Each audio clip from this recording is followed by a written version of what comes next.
Hello and welcome to another episode of the Handy Homeowner. Are you tired of your bathroom floor? Is your bathroom floor wore out? Is your bathroom floor outdated? Is there water damage all over your floor? Is there super damage all by the tub in the shower because the children get off and just shake all the water all over the place? Well, today I'm going to show you how to install some 12 by 24 laminate tile. Now, it's a great solution for bathrooms because it's waterproof, and the other part about it is it's relatively easy to do and you don't need a whole lot of tools, and you can usually transform a room within a weekend. So today I'm going to go over all my helpful tips and tricks and how-to knowledge that I have on installing laminate floors, because I have installed a lot of it. So today, let's install some flooring. So some tools you're going to need, for sure, you're going to need a razor blade, you're going to need a speed square, you're going to need a plastic tapping block, you're going to need a hammer, optional things, jigsaw, tin snips, pliers, and a multi-tool for cutting under door trim, and a radio. You also need a flooring edger, I almost forgot. Alright, let's get started. So today we're doing some waterproof luxury floor. This is the 12 by 24 tile. This drunk girl really loves this floor. So today I'm going to show you how to install this snap together floor. Now this flooring is my favorite, mostly because it's the easiest, fastest floor you can put in, and you can usually get it done in a weekend. You can see it's kind of a plastic, it's got a foam back on it, and it's just like any other laminate flooring. It's got her notches and her locks. So right now I'm figuring out my layout. I was gonna go this way, but with all the doors, this master bathroom has doors, doors, doors, doors. It just has stuff everywhere. So I decided our wood flooring, we're gonna do the same flooring. So I think that's all gonna go this way through the whole house. So I decided to keep this the same orientation. So I figured out my center point of the room. So what I like about this flooring is you can work this way or you can work backwards. It doesn't matter, it's pretty easy to work with. So the biggest thing is finding your center point and lining everything up so that way you get square measurements and you don't have any crooked tile anywhere. So this is a new house build. So all the baseboards already down and painted. So we're waiting to do the floors last. So with this floor, the biggest thing to remember is you need to keep a 1/4 inch expansion joint around everything. So after all this floor is down, we're gonna go ahead and put some shoe mold and then paint it and then call this place done. And then the other thing to remember with the tile is your stacks. So you want to make sure all your seams are in the middle and you alternate. So it's just like any other tile. So you'll just have this be your center point on the next one. The other thing to remember is you're going to want to take a multi-tool and then cut underneath all your door trim. It will be okay if your doors are floating. That's kind of normal. They have lots of nails in it. So you're going to cut all that back so that way you can slide your flooring under it. We're not sliding under here, but we are still sliding under the door jambs. So these are 24-inch tiles, so we're gonna do a half stack. So I'm gonna mark that at 12 inches. Go ahead, take your razor blade, cut that. And then karate chop it underneath. Then cut it. That's how you cut these tiles, pretty straightforward.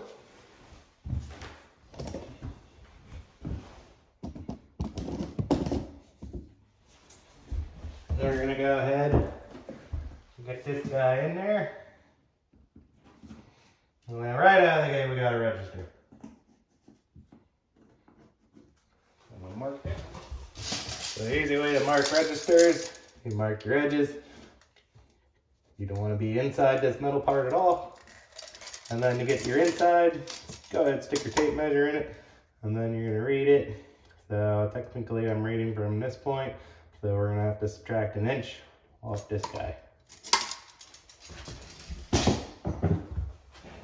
Take your speed square. Get an inch on there. Mark it.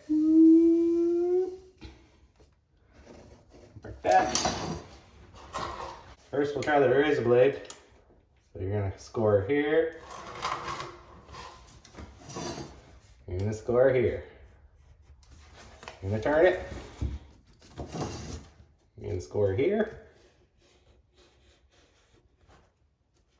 You're gonna flip it. You're gonna mark this point. You're gonna mark this point. And then you're gonna eyeball an inch. There. There. Now you can flip it. So we're gonna bend it this way. We're gonna bend it this way. We're gonna take our thumbs. And then we're gonna flip it this way. Look at that. Take the razor blade. You just did your first complicated cut.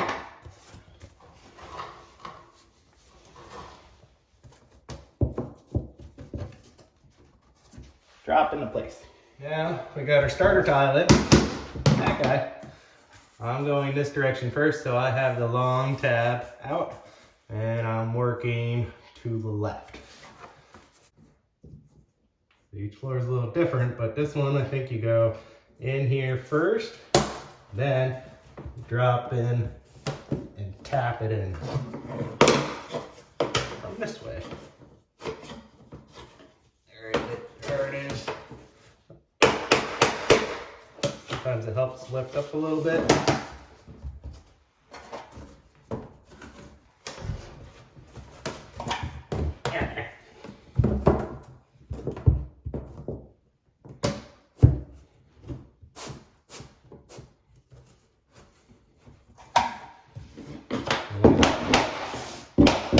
Second row is going to fight you a little bit until you get everything locked in.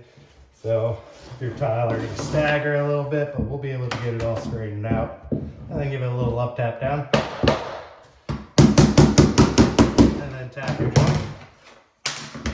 And there's that one. Go ahead and repeat the same process. A lot of this stuff just repeats. Repeat, repeat, repeat, repeat. Then we'll try this again, going this way. I might switch directions. There, now it's starting to get a little better. Get it started. Go ahead, tap it in, and you want to have your body weight on this floor when you're tapping it to stop it from moving. That's why they call it a float floor.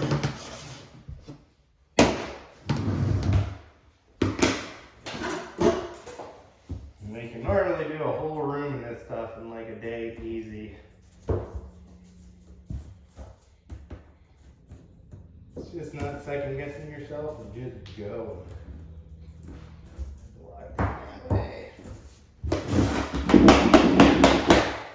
Tap, tap, tap.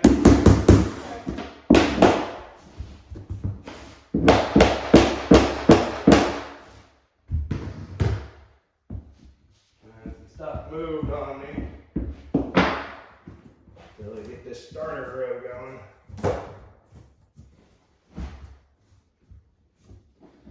You can move this floor around quite a bit before you get it set.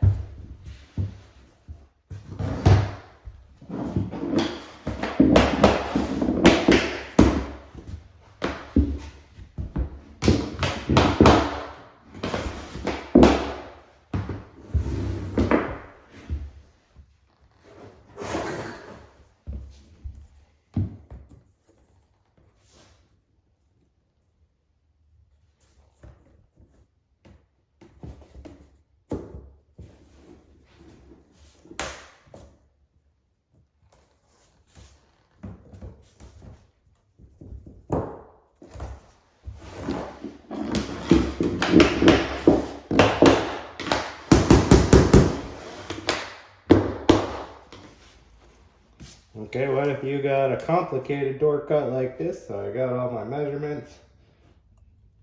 So can you still do it with just a razor blade? Well, let me show you.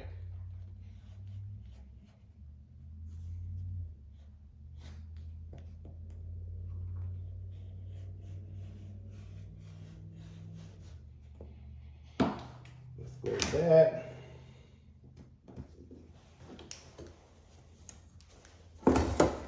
And this one's about here. So here's the back of it.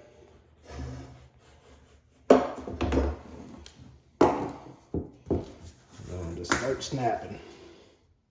Now right here, this is where you're gonna have to make another cut. So take this one straight. And cut the back there. And fold it. Snap it. We got that one. So now we just got that little guy. Same stuff. Fold it. Snap it. So I did that whole cut without even getting up. Now this piece is going the other way, so I have to slide that in. And get it as far as I can. And then I'll use my tapping block.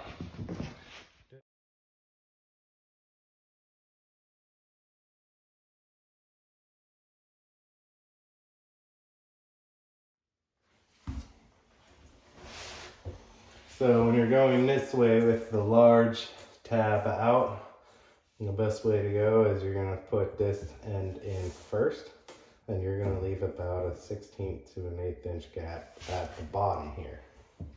So once you get that over, you're gonna wiggle it a couple times, and then it will drop down, and then you'll lift the tile a little bit, and then pull it towards you while you're kind of wiggling it. There. And sometimes you get caught up on this little edge.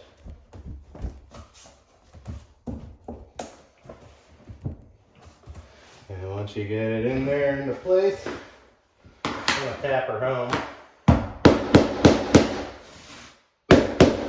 I'm gonna tap her this way. And that just repeats really, but these big 12-inch tile, they don't like to be pivoted.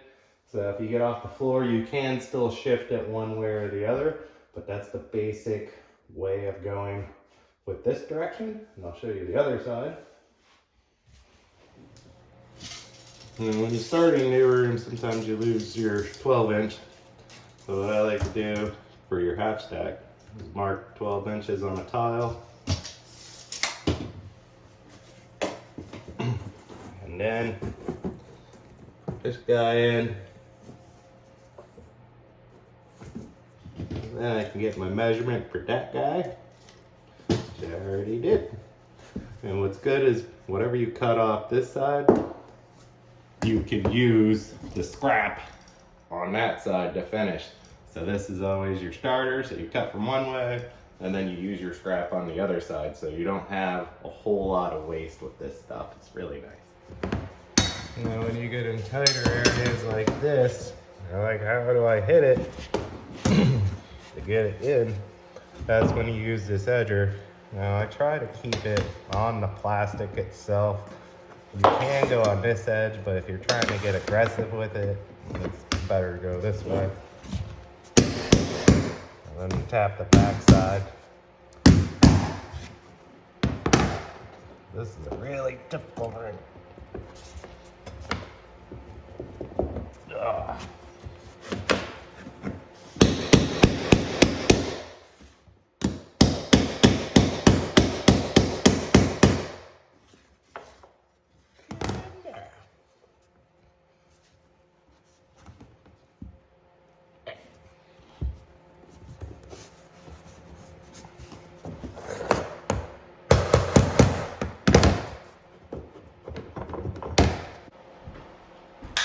So I'll show you how to do a rip on one of these. My wall's a little crooked, so I got 1 5/8 over here, 1 3/8 over here, which isn't too bad. And then you can take your tape measure, hold pressure on it, and then with your pencil and light pressure, there's your straight edge. And then we just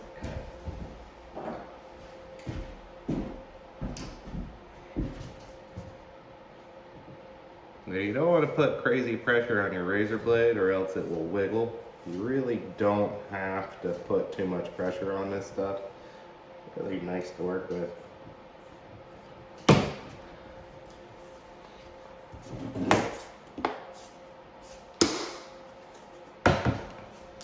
A lot of cutting. There you have it.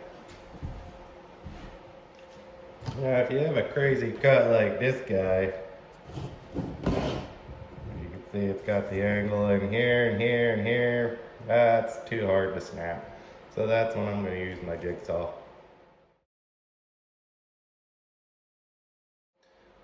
Yeah, I messed up a little bit. I have to take a 1/4 inch off. And that's when the tid snips come in handy.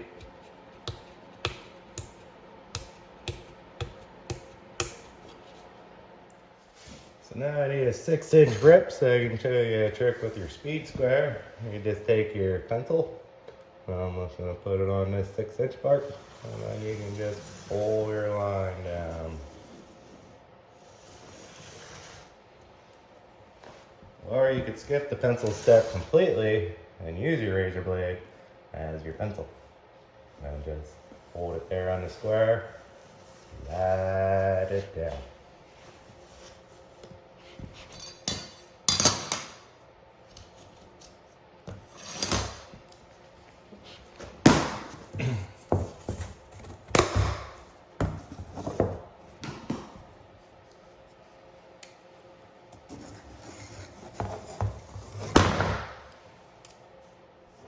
A lot of times with this stuff, you don't even need a tape measure.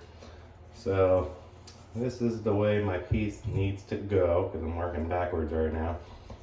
So what you're gonna do is flip it. That way it's the opposite, what you want. And then you're gonna mark it right on the gray there. And that gives you your 1/4 inch. And you just take your speed square and go ahead. Mark that and cut it.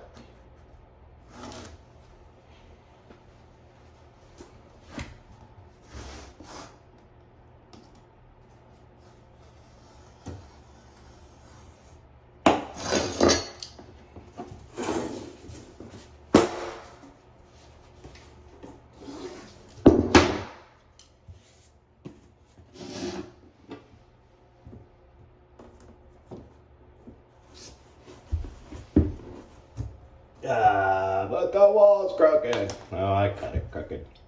So you could use your pencil and I'll mark that. And you can see where I messed up. And also when you're going backwards like this, I don't recommend going this way, but if you have to go this way like me, I'm gonna recommend swapping to a scrap piece for your nailer. So that way it's a little nicer than a tapping block. The tapping block's just not wide enough, and then sometimes it bends it. So if you don't have a tapping block, you can also just use a scrap piece and hammer your pieces together. Alright, we're all set. So I got all the tile down and everything looks pretty good. Looks a lot better than that subflooring. So thank you all for joining today. And oh, one last thing, I forgot, when you're doing your door transitions, I like to break it right in the middle of the door, so when we put a transition strip on and the door's shut, you can't see the floor because this one's going to be different.